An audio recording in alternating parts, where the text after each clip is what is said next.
Hello, my name's David Runciman, and this is Past, Present, Future, the History of Ideas podcast.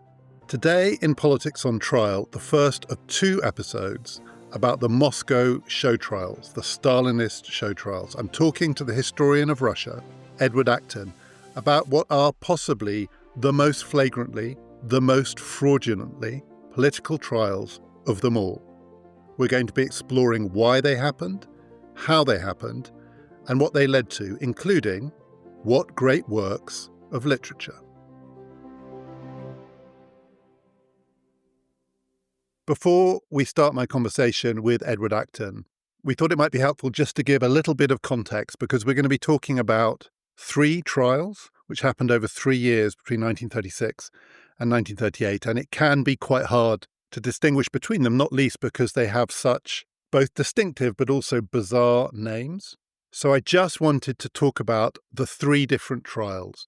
Today we're going to be focused on the first one, which happened in 1936, August 1936. It is known as the Trotskyite Zionievite Terrorist Center Trial. Those are the kinds of names they were given. Or sometimes better known by the name of its two leading defendants, Zioniev and Kamenev. Zioniev and Kamenev had been in 1924 with Stalin two of the three members of the Troika who ruled the Soviet Union after the death of Lenin. So these were two of the original Bolshevik revolutionaries, Stalin's rivals. By 1936, they had been effectively purged. That is, they were on the out, in disgrace. And this trial was the trial of those original Leninists.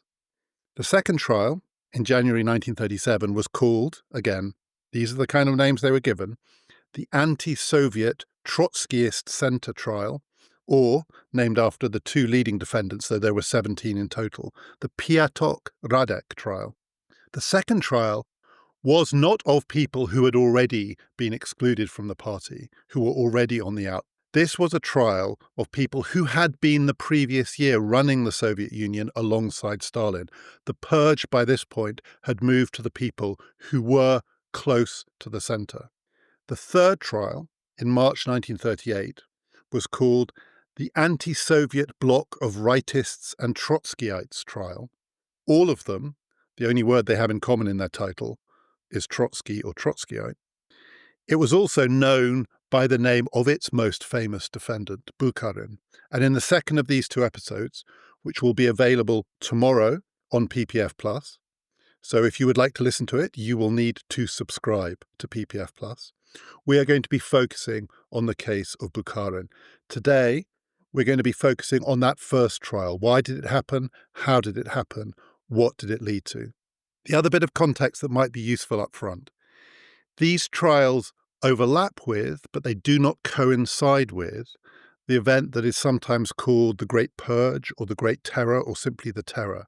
That period in the late 1930s when the Stalinist regime began to murder its opponents en masse, in their hundreds of thousands, murder them, exile them. That did not start in 1936. That only began in 1937, and it overlaps with the second and the third of these trials, but not the first. Today, we are not going to be talking about the terror, but we are going to be talking about the first of the Moscow show trials. Edward, we should probably start by sketching the background to these trials, these show trials that we're going to be discussing. And that, I think, means starting just with the state of the regime, the Stalinist regime in the mid-1930s, trying to understand the pressures that it was under and the things that might have motivated the regime and its leader to behave in certain ways. How would you characterize the state of, let's say, the state of the revolution in the early mid-1930s? How well or badly was it going for Stalin?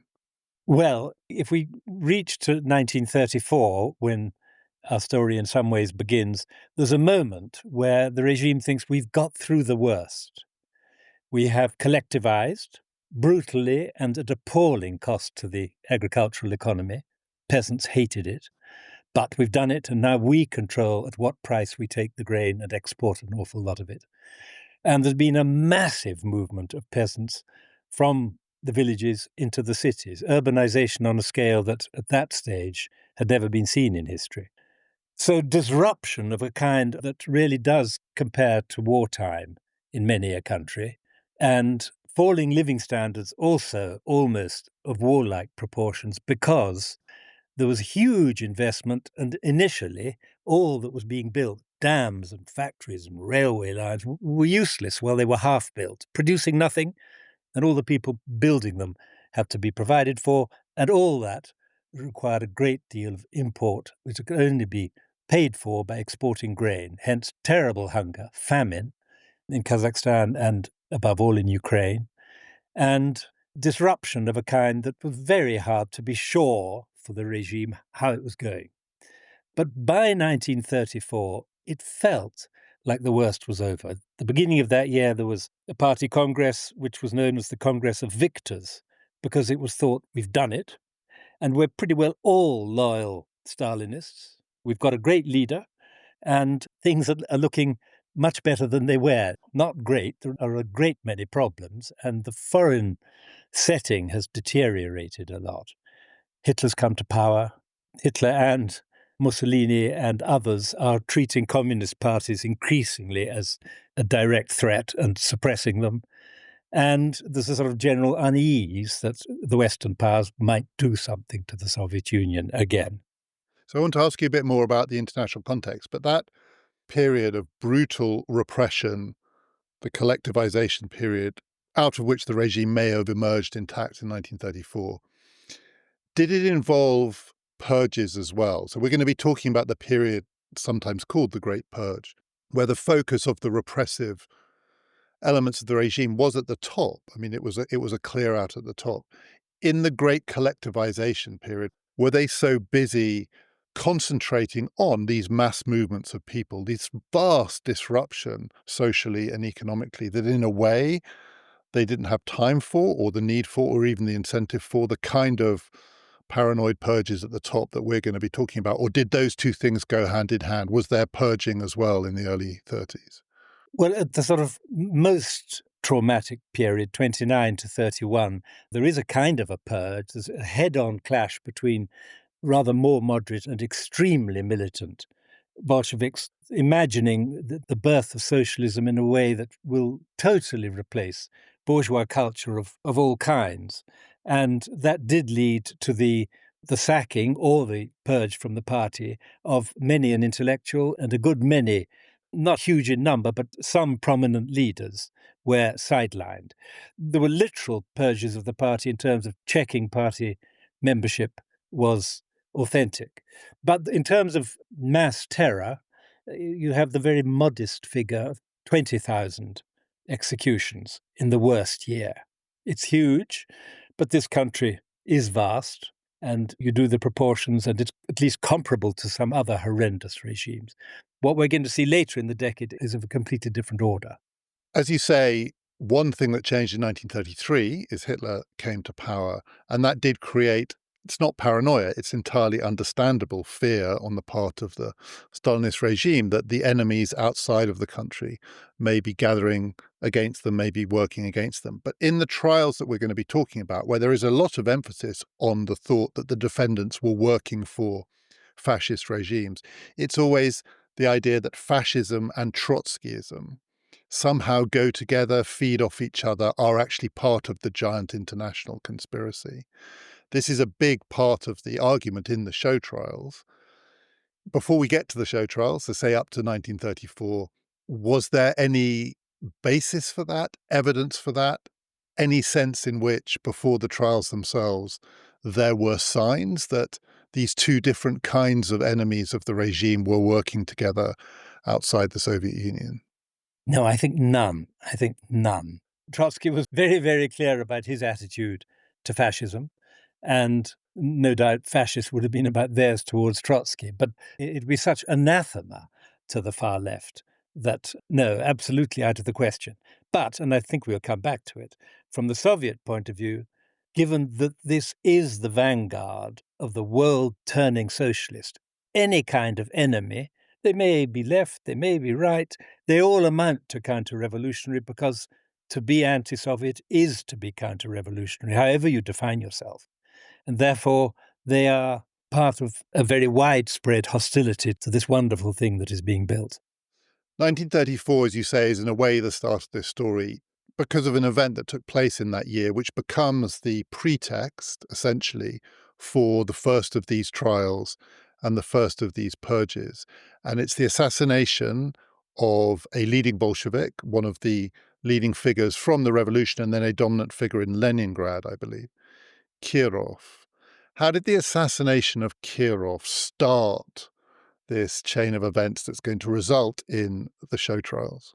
It started, I suppose, in two senses. One is that immediately afterwards, once prominent Bolsheviks were accused of having been behind the assassination. And it started it in the sense that it opened the way for much more drastic ways of dealing with anybody suspected of doing something against the regime. So the two people who are immediately arrested, the most prominent people, Zinoviev and Kamenev, they had been denounced and humiliated and expelled from the party earlier. But at that stage, the way of dealing with such opposition was much less drastic than it now became. Stalin, as he was more or less on the point of moving from Moscow to Leningrad to carry out an investigation into who had killed Kirov, drafted a drastic new law which empowered immediate execution of known terrorists. And Kirov, he was a very significant figure, but he was also himself something of an oppositional figure. If you read about him, he's often described as one of the few people willing, capable of standing up to Stalin. His death was a shock to the regime, or his death was something in which the regime might itself have been complicit? There are lots of theories around the assassination of Kirov, including the fact that his bodyguards seem to have been stood down on the night that he was killed. There are many theories, and however one approaches it, it is a sort of key moment in the story of the 30s. He was close to Stalin. When Stalin's wife committed suicide in 1932, the person who comforted him, would also quite often come and sleep on the couch to comfort Stalin, was Kirov. And just when Kirov had left from Moscow to go to Leningrad at the end of November 1934, Stalin saw him off. Stalin thought of him as one of his very few friends, and certainly gave a lot of demonstrations of his absolute horror and sorrow at Kirov's murder. Given what we sort of learn about Stalin through the next 20 years, none of that makes anybody think, oh, well, he can't possibly have been behind it. No, he could. It won't be because it's unimaginably horrible to think he did it. That's not why quite a lot of historians don't think Stalin was behind the murder. But the most influential historian of all this, Robert Conquest, was convinced Stalin had enabled it, and certainly that it triggered a planned great repression that became known as the Great Terror. I'm very skeptical of the latter, that this is an unfolding plan that Stalin had sat on his study and thought through the next 3 years. Very unlikely. It may be, so cock up rather the conspiracy in the sense that this assassination does seem to have happened in a way. A man who should have been well protected was not well protected. The man who seems to have assassinated him was well known to the authorities, was known to have a vendetta against him. When you look at the evidence around the assassination, it does seem like there was a lot of negligence, let's put it like that. But from what you say, rather than then to think that this was a deliberately contrived event to allow for an escalating campaign against opposition of all kinds within the regime and within the Soviet Union, it's more likely to have turned out to be a pretext for a sequence of events. Another pretext might have been found. Maybe they didn't need a pretext. I mean, by the time we get to the show trials, it's not clear they need anything. These trials have a life of their own. But it's, given that cock-up is usually more likely than conspiracy, that what may have been a kind of accidental catastrophe, and Stalin may have seen it as a kind of catastrophe, turned out also to be very useful. I think that's more likely. The character who assassinated him was a tiny little man of 5 feet called Nikolaev. not very balanced in his mind, very cross with the party. And he was known, but as you can imagine, he wasn't seen as very dangerous. Yes, he did have a gun that he'd registered long before. He kept a diary, and nowhere did he say, the NKVD are putting me up to this. The bodyguard, I think it is very strange. He was sort of a bit behind Kirov, not where he should have been when Nikolaev shot him in the neck. And the bodyguard next day, while being fetched for Stalin himself to question him, was killed in a strange accident. So if one was bent on conspiracy, those are pieces of it, but it's very, very slippery. How confident Stalin from Moscow or Yagoda, the head of the NKVD, would have been that all this is going to work and not be exposed if they really were behind it. And the notion that the NKVD were without Stalin's say-so, I think that's very unlikely.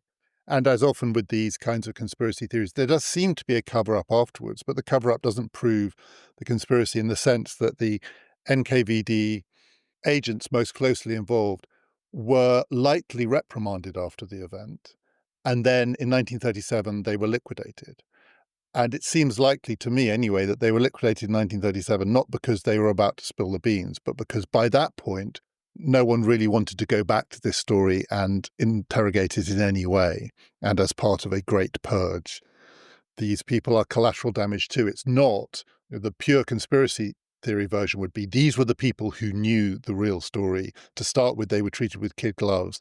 And then when the opportunity arose, they were eliminated. That seems again to me to have too many moving parts to it. It's also, if one's sort of thinking, is it that Stalin gets Kirov killed and thinks, and the next thing is I'll arrest Zinoviev and Kamenev, these very erstwhile, very prominent figures, closer to Lenin than Stalin had been back in the day. And the next thing is I'll put them on show trial and denounce them for it. Well, that isn't what happens. They are arrested.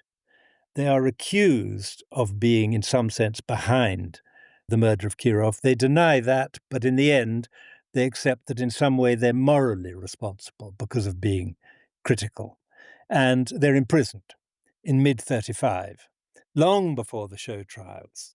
So had there been a really coherent plan, you wouldn't think they'd be imprisoned. And then many, many months later, into 36, Stalin says, I think we'll reinvestigate the murder of Kirov. That's a very odd sequence if it's all pre-planned. Whereas if there are other reasons why by 36 he is wanting a show trial, then that makes more sense. Maybe we should say something about Zinoviev in particular, because certainly listeners in the UK may be familiar with that name.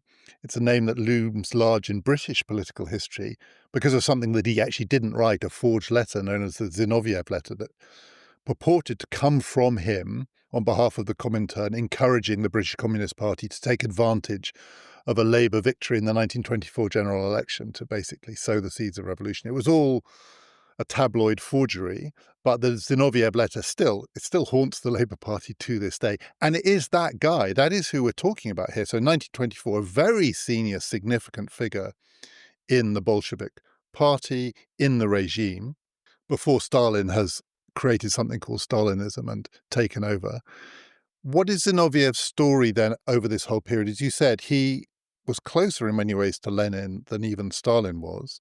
Very significant figure in the 1920s, but had already, in a way, been purged by the end of the decade.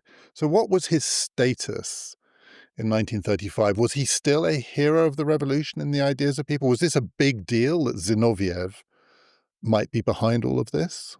Well, in 34, when he is accused of having been behind it, I suppose there's some surprise. In 32, he had already been accused, expelled from the party, and then when he grovelled in front of the party, readmitted. That was for seeming not to have warned Stalin about a genuinely frightening oppositional document from within the Communist Party in 1932. Well, immediately when Lenin fell ill, the two figures that we're now going to look at in detail, Kamenev and Zinoviev, were called upon to really help hold the government together, with Stalin presently forming a triumvirate of them. When Lenin died, they closed ranks to shut out Trotsky. And at that point, if you were to say who were the three most important figures in the Soviet Union in 1924, you'd have said Stalin, Zinoviev, and Kamenev. But they then fell out with Stalin and began to oppose his position, which was rather more gradualist in the 1920s, and they were getting impatient with a more moderate thing known as the New Economic Policy. And for a period, they allied with Trotsky against Stalin, and Stalin managed to knock that aside and then begin to adopt some of the policies that Trotsky had been identified with. So Zinoviev and Kamenev were very major figures, but their defeat in the 20s had already seen them kicked out of the Politburo, demoted in every sense, and looking very like has-beens. The humiliation in 1932-33, expelled from the party and then let back in. In the Congress of Victors, Zinoviev had to make a grovelling speech. So no, their status was not high. People were not astonished. They were already figures of the past when Stalin hauled them up in the first show trial. But to be clear from what you've just said, insofar as they were oppositional figures within the regime in the late 1920s, mid to late 1920s, it was partly because they were, in their own minds at least, purer Bolsheviks than Stalin was. They were wanting him to go further and faster. They weren't oppositional in the sense they were saying, this is too brutal. We want to moderate this regime. We want something more like social democracy. And certainly they weren't oppositional in the sense they were going to be accused of being people who were trying to reintroduce capitalism by the back door. They were in opposition to Stalin because they were, in their own minds, the purists. Absolutely, absolutely. They thought Stalin and Bukharin, the other figure we will meet later, were adopting this policy of relatively gently luring the peasantry towards communism, buying their grain for a price the peasants would accept, whereas their critics, famously Trotsky, but also Zinoviev and Kamenev in the later 20s, were saying that's too slow. You'll get a sellout to a lot of bourgeois kulak peasants. You'll get to spoil the revolution. You'll get to throttle it in the end. So no, they absolutely were not moderates. Not that they thereby were saying they would have done everything he did eventually do, which was far more radical version of the very thing they were pressing when they became oppositional. What then do you think did change in 1936? These two men were already in prison. They were already discredited. Their stock had fallen a long way. They were not a threat at that point. Why did Stalin, why did the regime, but particularly Stalin himself, think that what was needed was actually a public spectacle in which they would be put on trial and not only humiliated, but used to expose a vast conspiracy that went way beyond them? Why in 36 was that thought to be necessary or helpful or something that the regime would benefit from? I think that amongst the reasons are that he is by then being fed by the very sinister Yezhov, who presently will become head of the secret police, with a great deal of apparent evidence that there is a widespread conspiracy, more or less, that they had headed and were still doing something to foster from prison. And so one reason is genuine unease that they really must be eliminated to prevent an opposition arising. I think a second is that, although it's not as bad as it becomes soon after, the problems with the economy are very serious, and the disappointments about the failure to improve living standards, they have improved a little in 34 and 35, but still most people are having an extremely hard time, makes Stalin very keen to preempt any criticism arising.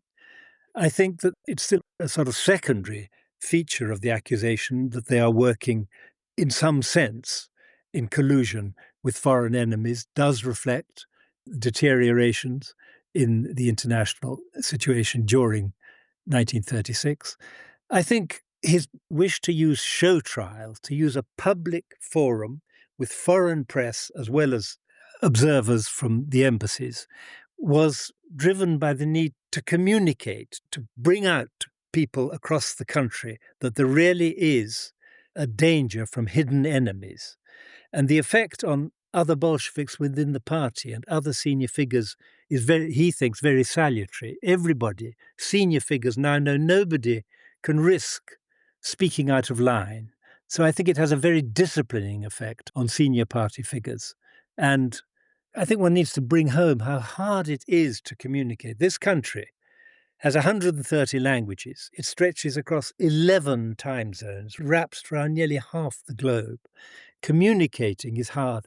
A show trial by these figures admitting their treasonable anti-Soviet activity is a crystal clear thing to communicate through Pravda in every province, in every city, in every town. So I think those are the reasons why, at fairly short notice, he decided in summer 36 to restart the investigation and then to stage the show trial. And as you say, there was a national audience, but also an international audience, representatives of the embassies. These trials were widely reported outside of the Soviet Union. Was it also meant to have a disciplining effect on the international movement? So the central figure in these trials is going to be Trotsky. Trotsky, in all of the show trials, is the spider at the heart of the web of conspiracy. In all of the different cases, his name comes up over and over and over again. Was this designed to also convey a message to the international movement? Was Trotsky, in any sense at this point, a genuine threat? Well, I think they found it very hard, and Stalin found it very hard to assess how much of a threat he was. I think Stalin's antennae and the NKVD's antennae were good enough to know there was a great deal of generalized unhappiness, not politicized, but therefore potential danger.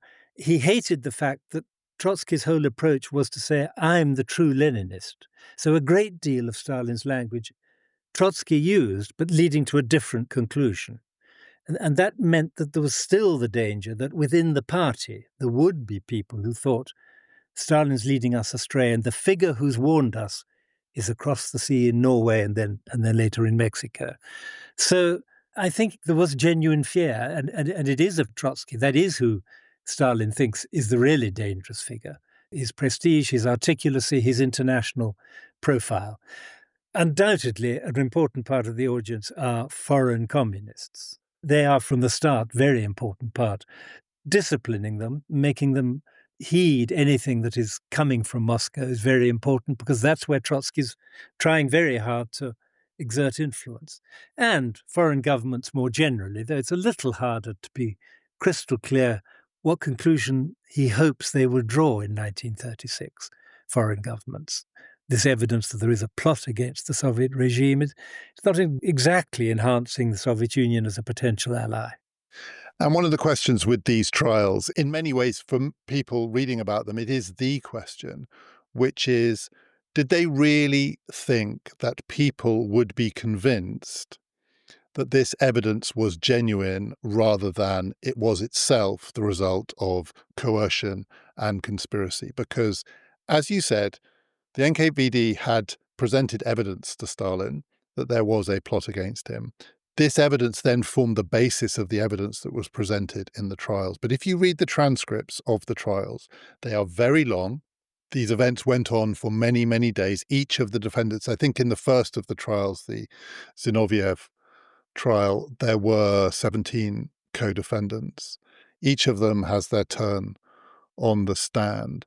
And the evidence is all confession.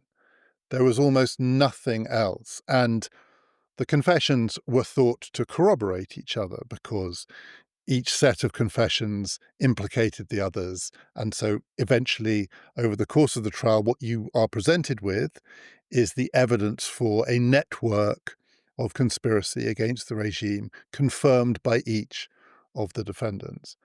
But that is it. It is a case based on having persuaded these men to confess to these crimes.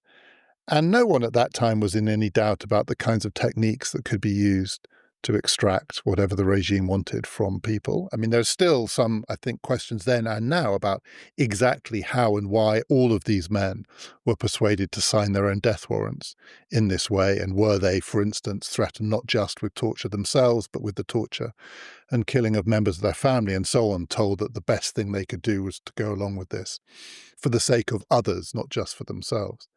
But given all of that, given this vast volume of evidence is all self-referential, it's sort of like Wikipedia pages that refer to other Wikipedia pages, and it's meant to be knowledge, but in the end, actually, everyone is confirming what everyone else is saying within a tight network. Did they expect it to be believed? It's a difficult question to answer, but with hindsight, when we read them, it creates a genre of legal proceedings that is often thought to be farcical. How seriously did they think the evidence would be taken? I think they were very confident it would be believed. I think your description of it is dead right, but the point about corroborating each other needs expanding because they denounced each other, they accused each other, and you were there, and I remember, and you said, and in the cross questioning, that combination of, yes, I admit my guilt, and I saw him, it seemed to carry complete conviction. I think one must emphasize, because when you stand back and think of the risks of it going wrong, it would have been terrible if the whole charade had been exposed. The trial we're discussing now, it was a decent-sized hall, the October Hall in the House of Unions, 350, 400 people, quite a lot of foreigners, and the notion that they might not believe would have made the upside not sufficient. They had to be certain. And I think their view was, in any discussion in a Russian pub, somebody says, I don't know if they really could. And the fact of complete confession and complete mutual accusation tended, in their view, to close debate. And it sure did in the Soviet Union. Of course, there are other reasons why debate wouldn't hardly get going. It is very striking that most foreign observers thought they look beaten, these men, but they don't look like they've been physically manhandled. They don't look right now like they're just acting out of fear. They just look like they've been found out, they've been beaten. And the prosecutor was extraordinarily effective at making the very most of every word that they uttered. So on your question, where was Stalin, who left Moscow for the occasion? He wasn't there during this trial. Confident that it would be believed. Yes, I think they were very confident. The prosecutor was a man called Vyshinsky, is that right? And he had a very distinctive style. I don't know how unusual it was. I don't know if this was the conventional style of a political trial in the Soviet Union up to this point, but it was rhetorically, he went to 11, as they said. He turned the dial right the way up on the rhetoric, particularly in his closing remarks, which I think took a whole morning to deliver. And I can't claim to have read every word because it's quite relentless to try and plow through it. But one doesn't have to read a huge amount to get the flavor of it, in that he needed a whole morning just to escalate the rhetoric to the climax of his speech, in which he basically ends by saying that dogs gone mad should all be shot. And by the end, it becomes that thing which is almost the parody, the parodic version of the show trial. The mad running dogs of capitalism must be rounded up and shot. This is the language that is being used. So there has been, in a way, at least the recognizable version of a legal proceedings that you can connect to other kinds of trials in other kinds of settings, the presenting of the evidence. His cross-examining of the witnesses, it was abrasive and it was accusatory and it was cruel in many ways, but it wasn't hysterical. The climax of the trial reads hysterical. He's very, very good at expressing indignation. That's where he switches it right up to 10 and 11. His demeanor, his clothes, his tidy blazer and tie made British diplomats sort of say, he looks like a sort of decent chap from the city, stockbroker, reliable kind. The American ambassador who was there likened him to the American Attorney General and said he's really calm, impartial, sober-minded and wise kind of fellow. He combined that with, as you say, once he was standing up and in full rhetorical flight, I mean, explosive emotional language. But I think he was a very important part of why it worked. No, there weren't a whole lot of other prosecutors like him. He was an unusual, extremely mentally agile. So when there were occasions where somebody said something they shouldn't, one of the accused really slightly went off pissed, but he knew how to steer it back. He could think on his feet and close down whenever there was somebody who suddenly said what they shouldn't have said, because most of it, they're all holding a folder which more or less tells them what they did say in their endless interrogations beforehand and what they must say now. So it was very rare that anybody said anything untoward, but he was extremely effective at squashing it and nailing them and scaring them back in. Once or twice the trial had to be briefly suspended while things were put right in the green room off stage. But so I think his demeanor, he was very proud of his behavior. You know, years later after the war, he, he came to London and a very young Princess Margaret, some do at Buckingham Palace, said, I'd like to meet Wyszynski. And the British diplomat who she spoke to went to Wyszynski and collected him, was terribly excited, said, and remind her I was the prosecutor at the show trials. He really thought that he was famed in a positive sense for his performance there. And he was the prosecutor. So there are three of these great show trials, 36, 37, 38. He was the prosecutor in all of them. And by the last one, which we will talk about later on, he definitely honed the style. It was an art form of its own. He'd almost created the template for this kind of trial. So he had an interesting after story. He survived the purges. He was still there. He survived the war. He was at Yalta. He was at Potsdam. He lived on into the 50s to meet Princess Margaret. But he also had an interesting backstory because unlike the people that he was accusing, particularly in this first trial, who were there at the heart of the Bolshevik Revolution as very, very close allies of Lenin, Wyszynski was a Menshevik. And I think someone discovered somewhere a document that he had signed calling for the arrest of Lenin. So there is also a thought with him, did he also model what you needed to do to survive in this regime? It's not at all hard to think of a scenario in which Wyszynski would have been swept up with everyone else. He had a very, potentially, if you wanted to look at it in that light, compromised backstory. Here he is as the full-throated attack dog of the regime, doing everything and more, as you say, skillfully, but also rhetorically, hysterically, to defend Stalin. And he survived. Yes, well, I think you're right. I think that his Menshevik background would have made him keen to be, yes, more Stalinist than the Stalinists. A lot of his rhetoric, I think one should stress, is already being used by the press before the show trial.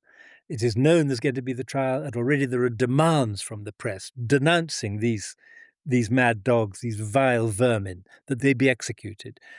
Obviously deliberately written by party men in line with what they know is going to happen and want to happen. But so his rhetoric isn't out of line with how it's being discussed in Pravda. It's being discussed just like that, with really vicious language, dehumanizing language, so that there will be no sympathy. And whenever possible, workers and lower officials are encouraged to put forward demands that they be exterminated. So it was all pretty comprehensively choreographed, not just the proceedings themselves, which, as you said, were designed for show. They're called show trials for a reason. This is a performance. The whole thing is a performance.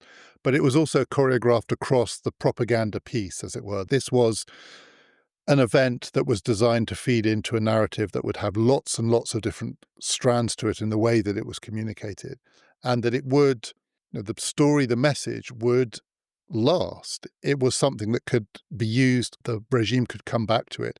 This was a useful strand of the propaganda of the period, and it had been worked out how it would all fit together. Very much so.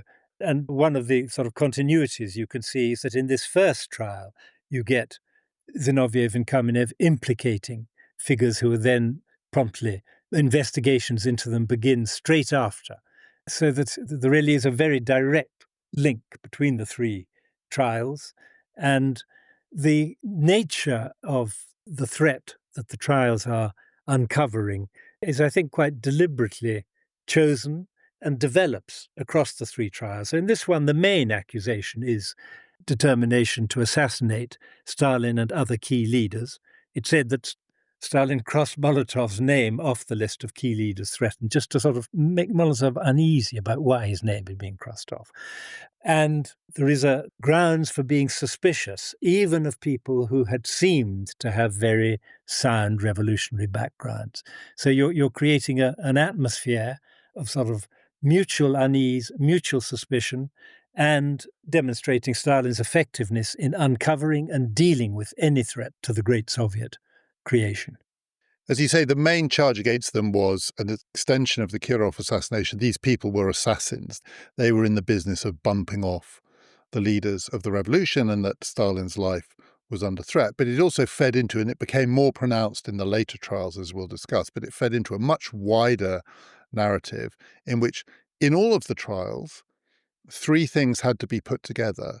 What lay behind this conspiracy of would-be assassins? Trotsky, fascism, and also increasingly through the trials, a desire to overturn the revolution, a counter-revolutionary wish to restore capitalism. And those three things had, in a way, to be put together. It's quite hard to put those things together. As we said at the beginning, to create a narrative in which Trotsky is working with the Nazis to restore capitalism in the Soviet Union is quite a stretch. And yet, that was part of what was being argued here. Yes, absolutely. It required the combination of a very emotive rhetoric and Marxist-Leninist categories. Marxist-Leninist categories did make it possible to just align dead political enemies, Nazism and Trotskyism, as part of a common enemy because of the vanguard role in human history that the Soviet Union claimed for itself.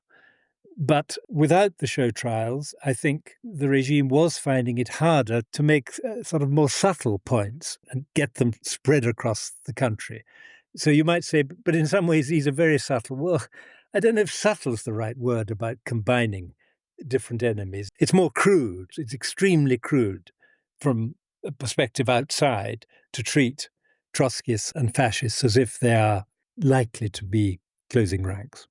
And it produced that particular style, which also is very easy to parody, which is the labeling of these conspiracies, of these oppositional groups, the labeling of them by the names of the people involved, but also they're given these special categories within the Marxist-Leninist worldview. They're either rightists or they're Mensheviks or whatever it is, but they're counter-revolutionaries and they're fascists or proto-fascists and they're Trotskyites. And you get this litany of names, sort of multiple hyphenated conspiracies, more and more of them. Reading it now, it looks like the parody of the version of this kind of politics. And yet it's central to the whole thing. It is possible to label all of these people within these categories, and then each of them is its own conspiracy. So each of the trials actually identifies as separate. Behind it all is Trotskyism and fascism and the counter-revolutionary capitalists trying to undo the revolution.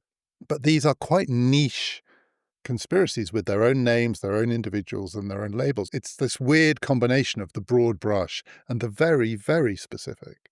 Indeed, indeed. A center, a block, a front.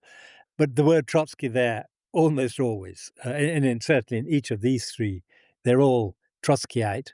And in some ways, I think the thing that one would like a better explanation for is, given Stalin's allies outside in foreign communist parties and given the ruthlessness of his regime, why it took so long to assassinate Trotsky. Since Trotsky, it's not just the name Trotsky, it is the figure, it is that man that Stalin was frightened of. And yet the first known attempt on his life, I think, is in 1940. You'd have thought during this period, given what's happened in other countries decades later, there would have been attempts. I think there was one in 1939 in Mexico. There was a botched one in 1939, but also only in 1939. I found myself thinking about this too and wondered, it's very easy to get conspiratorial and paranoid when thinking about these things, but wondered whether for the purposes of these trials, Trotsky alive was more useful than Trotsky dead. I mean, there's another explanation, which may be the more straightforward one, which is actually it is harder to assassinate people, particularly outside of your own country, than you think. The Americans, the CIA proved over many years how hard it is to assassinate people, many attempts on the life of Castro.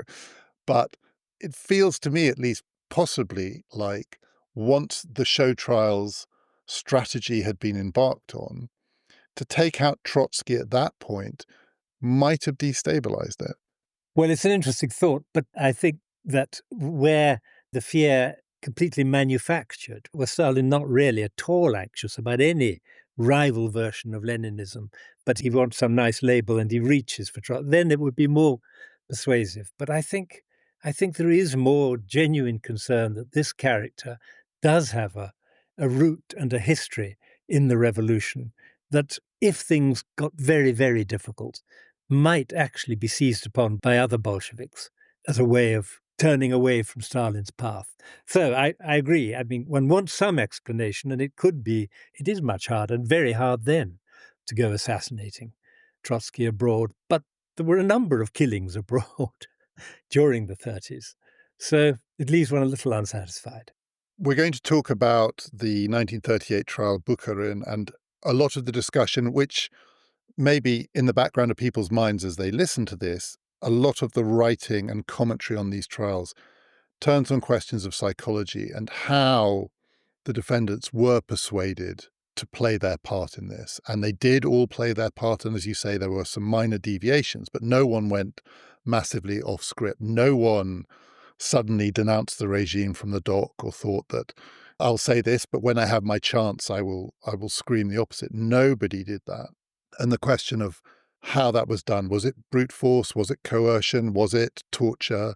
Was it threats to family members? Or did it play on and prey on the fact that these people were all themselves committed Bolsheviks and encourage them to think that there was actually a reason why this might be the part they needed to play?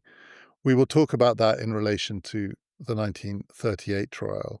But one of the interesting things about the 36 trial is that when it was over, Stalin wrote a letter to Pravda, Dear Pravda, yours, Joseph Stalin, in which he complained about the trial and actually complained about the strategy of the prosecution. I would have, if I'd read this letter as Vyshinsky, I'd have had a sleepless night or two, in which he said, they've got it all wrong. This wasn't how it was meant to go, because they became fixated on what he called the personal aspects of this. These people are vermin and dogs and traitors and this and that. It was all hyper-personalized, and it didn't do enough with the Marxist-Leninist categories. And what Stalin says in this letter is the focus of the trial should have been not on the personalities, but the platform.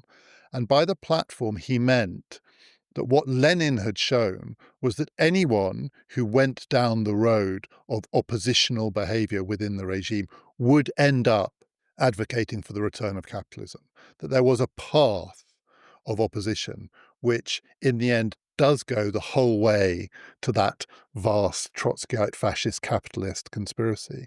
And Stalin complained that the trial was too focused on the individuals and not focused enough on the platform, the inevitability that opposition leads to counter-revolution. So you might think that you are simply opposing from within the orthodoxy because you don't like this or that aspect of the regime. But what Lenin had shown is once you took that step, you would wake up one morning and find yourself a counter-revolutionary.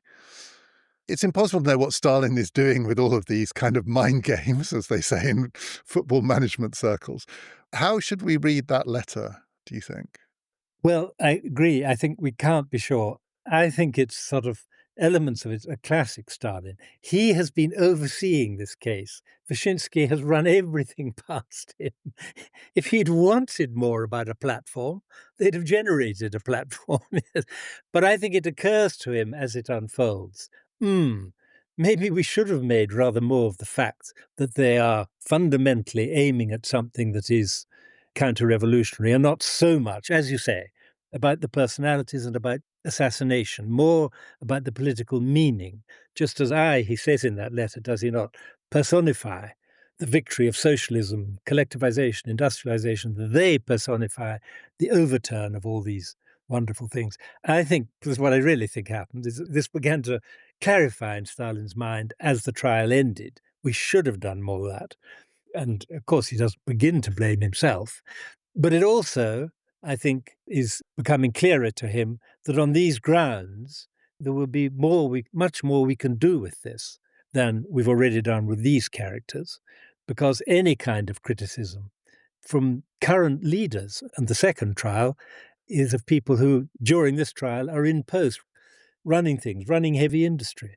They can be shown also to be in practice behind a platform that is the reverse of our socialist triumph. So I think there's a kind of hypocrisy in it.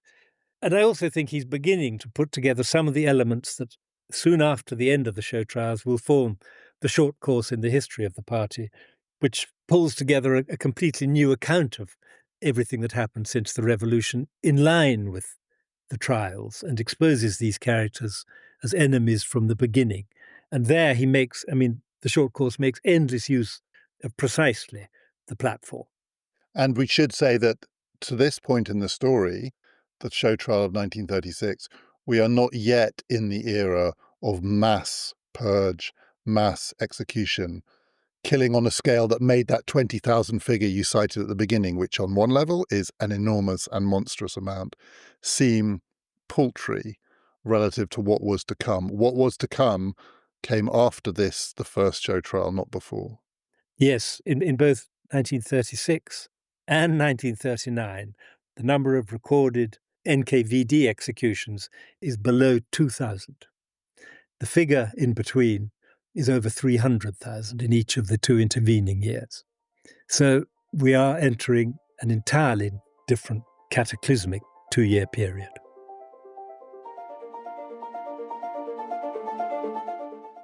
If you would like to hear the second part of my conversation with Edward Acton about the Moscow show trials, that will be available tomorrow on PPF+. To subscribe, just click on the link in our show description or go to our website, ppfideas.com, to get that episode, all of our bonus episodes, and ad-free listening. Part 2 of the Moscow show trials is particularly about the extraordinary trial that took place in 1938 and Bukharin and his extraordinary defense. He was unique among the defendants in the way in which he made his confession.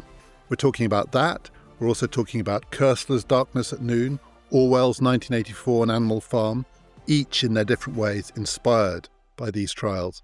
And I'm talking to Edward about the legacy of the Moscow show trials today, inside and outside Russia.